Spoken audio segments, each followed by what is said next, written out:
On the night of August 4th, 1964, two American destroyers were moving through the Gulf of Tonkin, off the coast of North Vietnam. The weather was poor, the sea was rough, visibility was limited. Then the radar screens began to show contacts.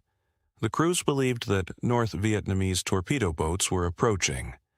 Reports came in of torpedoes in the water. The destroyers began evasive maneuvers. One of them opened fire into the darkness. Aircraft were called overhead. For several hours, American commanders believed that a naval battle was taking place. Within hours, President Lyndon Johnson authorized airstrikes against North Vietnam. Within days, Congress gave him sweeping authority to use military force across Southeast Asia. The Gulf of Tonkin Resolution would become one of the central legal foundations for the expansion of the Vietnam War. There was only one problem. The attack of August 4th almost certainly never happened, and the doubts did not begin years later. They began that very night.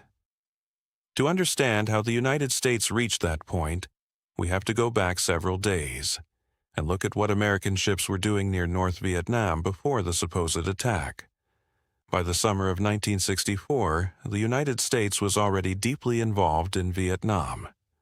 Thousands of American military personnel were serving as advisors in South Vietnam. Washington was supplying weapons, money, and training to the South Vietnamese government.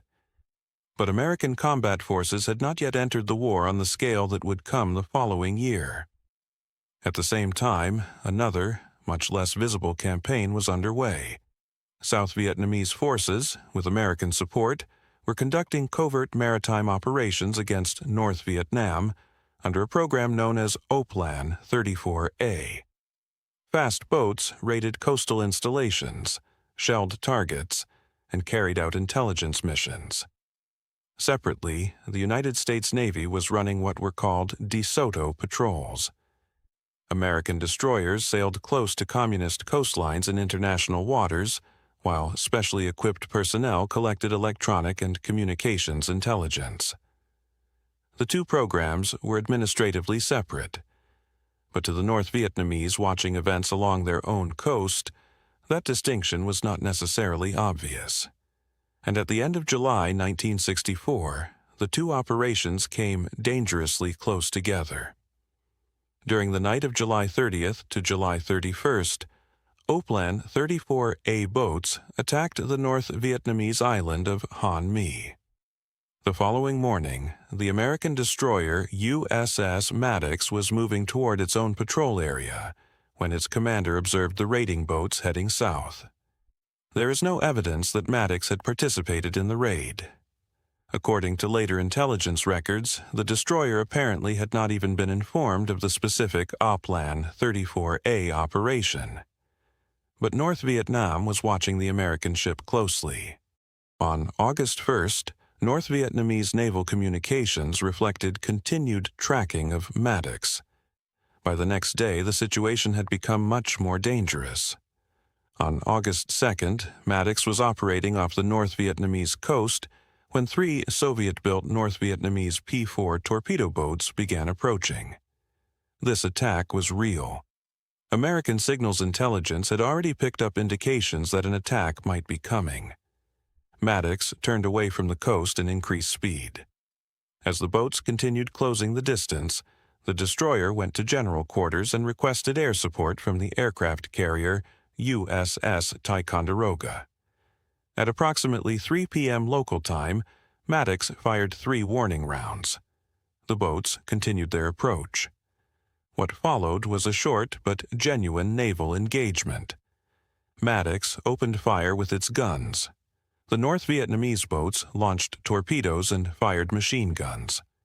American aircraft from Ticonderoga arrived and attacked the boats from the air. The torpedoes missed Maddox. The American destroyer emerged almost completely undamaged, except for a single machine gun bullet hole. The North Vietnamese boats suffered much more serious damage. One boat was left temporarily dead in the water, although it eventually managed to return to shore. 4 North Vietnamese sailors aboard that boat were killed and 6 wounded. no Americans were killed. This first incident would later become mixed together in public memory with what happened 2 days later. But the distinction is essential. August 2nd was a real attack. August 4th was something very different. After the first engagement, President Johnson initially chose not to launch retaliatory strikes. The United States protested to North Vietnam and warned that further attacks could have serious consequences. But the Navy did not withdraw from the Gulf. Instead, USS Maddox was joined by another destroyer, USS Turner Joy. The two ships were ordered to resume the DeSoto patrol. Meanwhile, covert operations against North Vietnam continued. During the night of August 3rd into August 4th, Oplan 34 A-boats conducted another mission against targets on the North Vietnamese coast. Again, the American destroyers were not carrying out those attacks, but once again, American intelligence operations and covert raids were happening in the same general region and at almost the same time. By August 4th, everyone in the Gulf was expecting trouble. The North Vietnamese were tracking American ships. American intelligence stations were monitoring North Vietnamese communications. The crews aboard Maddox and Turner Joy knew that Maddox had been attacked only 2 days earlier. The atmosphere was already primed for another battle. Then, intelligence analysts intercepted North Vietnamese communications, referring to military operations. American personnel interpreted some of those messages as evidence that another attack on the DeSoto patrol was being prepared. Warnings moved rapidly through the command system. That evening, Maddox and Turner Joy were far out in the Gulf. Conditions were difficult. There were heavy seas, clouds, and darkness. Then radar operators began detecting possible contacts. The destroyers maneuvered. More contacts appeared. Some seemed to be moving toward the ships at high speed. Sonar operators began reporting what they believed were torpedoes. Turner Joy opened fire.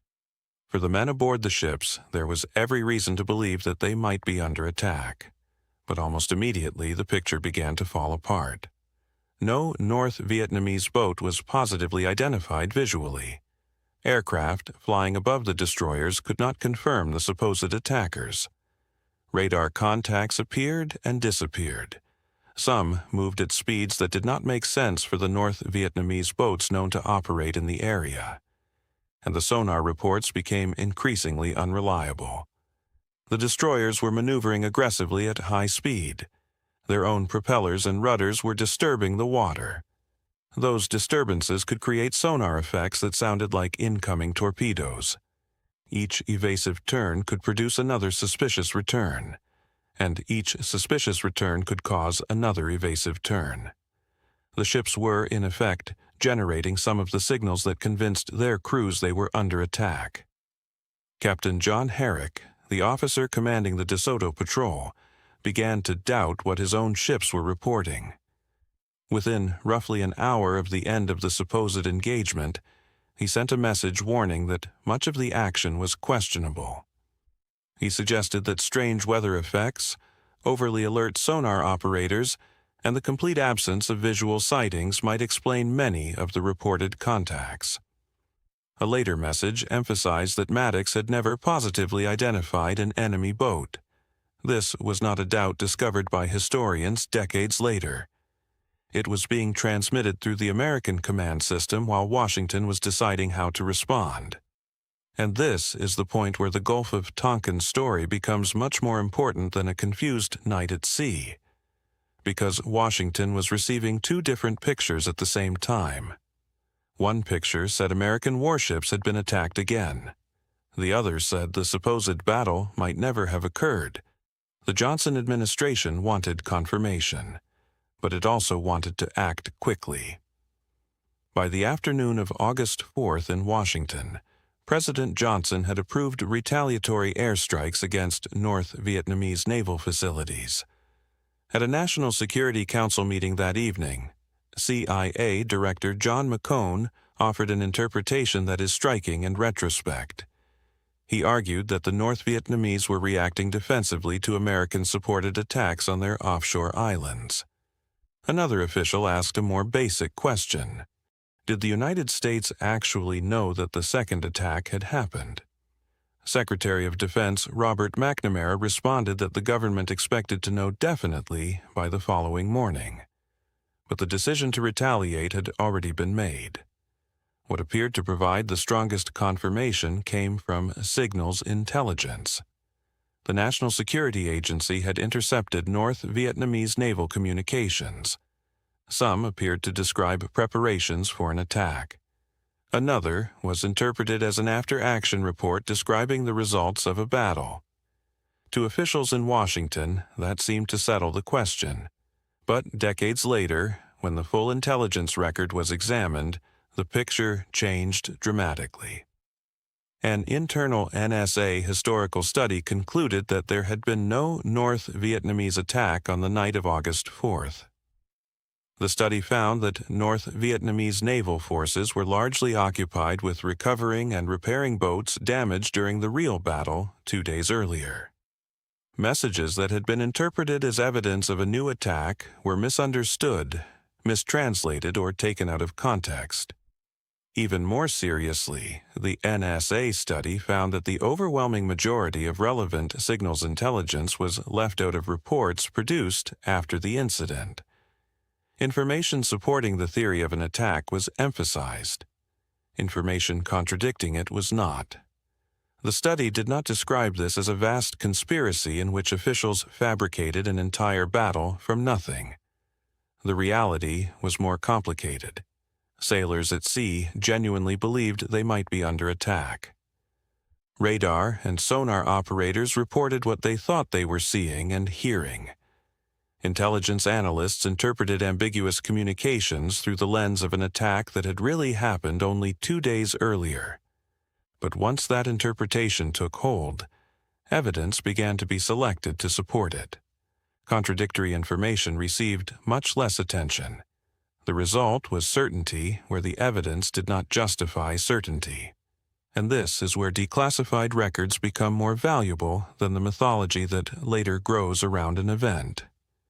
If you want more forgotten files stories reconstructed from the documents rather than from the legends built around them, subscribing helps us continue doing exactly that, because what Washington did next changed the scale of the war. On the evening of August 4th, President Johnson addressed the American public. He presented the attacks on U.S. warships as deliberate acts of aggression in international waters. American aircraft were already preparing to strike North Vietnamese targets. Operation Pierce Arrow hit naval bases and fuel facilities on August 5th. But the military response was only part of what the administration wanted. Johnson also went to Congress, and the resolution that followed was not an idea created from nothing after the Gulf incident. Months earlier, administration officials had already been discussing the possibility of seeking congressional authorization for broader military action in Southeast Asia. A draft resolution had been prepared inside the State Department in May 1964. The administration had not used it. The events in the Gulf now created the political opportunity to return to the idea. On August 5th, Johnson submitted what became known as the Gulf of Tonkin Resolution. Its language gave the president extremely broad authority. Congress declared its support for the president to use force to repel attacks on American forces and to take whatever steps he considered necessary to defend nations in Southeast Asia against communist aggression. The debate was remarkably short, considering the consequences. The House approved the measure without a dissenting vote. In the Senate, only 2 senators voted against it: Wayne Morse of Oregon and Ernest Gruening of Alaska. The final Senate vote was 88-2. Morse warned that Congress was effectively transferring its constitutional authority over war to the president. At the time, his argument attracted little support. The country had been told that American ships had been attacked twice. The second attack appeared to demonstrate that the first had not been an isolated incident, and the administration presented the resolution as a measured response designed to prevent further aggression, not as a decision to begin a massive American war. President Johnson signed the resolution on August 10th. The United States still had not formally declared war on North Vietnam. It never would. But the president now possessed congressional authorization broad enough to support a much larger military commitment. In early 1965, that commitment expanded dramatically. The United States began sustained bombing of North Vietnam. Regular American ground combat forces arrived in South Vietnam. Over the following years, hundreds of thousands of American troops would serve there.